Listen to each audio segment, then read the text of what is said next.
When you're spraying paint or finish on a project, there are a few simple things you can do to get better results. First, protect yourself with safety glasses and breathing protection, but not a dust mask. They don't protect against chemical fumes. For spraying, you'll want a respirator that has filters to protect your lungs. Be sure to shake the can well to mix the contents. You'll actually get more out of a well-shaken can.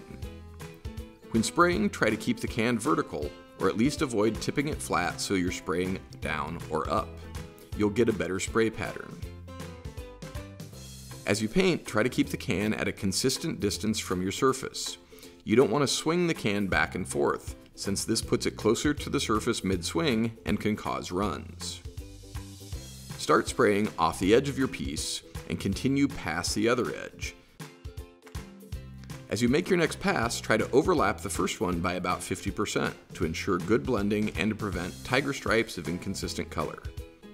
You won't get consistent color in one coat, but you will by building up your finish with a few light coats. If you're spraying a big surface or using spray paint a lot, pick up a clip-on spray can grip with a trigger. The trigger only costs a few bucks and helps you get great control with less hand fatigue. With these simple tips, and by resisting the temptation to apply too much paint too fast, you'll get great spray painting results.